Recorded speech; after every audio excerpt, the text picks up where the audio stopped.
Kota dihadapkan dengan tantangan besar. Lebih dari setengah populasi dunia saat ini tinggal di kota.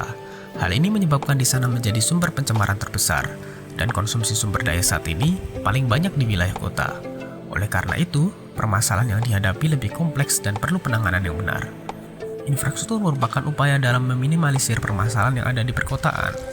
Selain itu, infrastruktur juga dapat sebagai stimulan pertumbuhan perekonomian di sana. Namun, bagaimanakah manajemen infrastruktur yang benar? Perkenalkan, namaku Zen, mahasiswa perencanaan wilayah dan kota, Institut Teknologi 10 November. Di video ini, aku ingin menjelaskan tentang manajemen infrastruktur.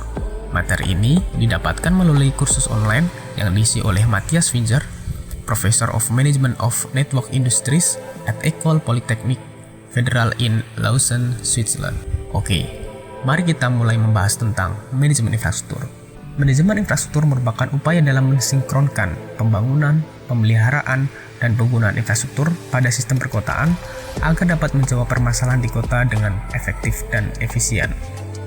Dalam manajemen infrastruktur, ada beberapa aspek yang sering diperhatikan. Aspek-aspek tersebut antara lain transportasi, RTH, infrastruktur energi, air bersih, air limbah, infrastruktur komunikasi, dan lainnya. Manajemen infrastruktur berupaya melihat bagaimana kebutuhan yang ada di kota dan kemudian melihatnya dari berbagai sudut pandang untuk mempertimbangkan pembangunannya. Sudut pandang yang dipakai mulai dari aspek teknis, sudut pandang ekonomi, sudut pandang kebijakan, sudut pandang sosial, dan sudut pandang lingkungan.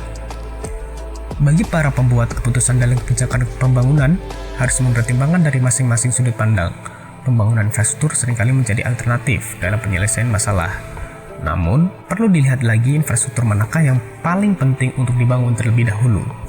Menurut Finzer, pembangunan dan penggunaan infrastruktur dapat tidak digunakan secara terpisah, namun mereka dapat dipergunakan bersama-sama karena seringkali hal tersebut lebih efektif dalam pembangunan dan lebih hemat dalam segi ekonomi.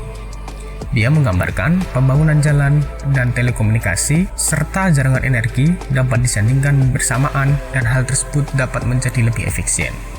Manajemen infrastruktur merupakan hal cukup kompleks, terutama di ranah perkotaan. Jika kalian ingin mempelajari lebih lanjut, silahkan kunjungi situs berikut dan lihat kursus mengenai urban infrastructure management. Sekian dari saya, semoga kita berjumpa di lain waktu.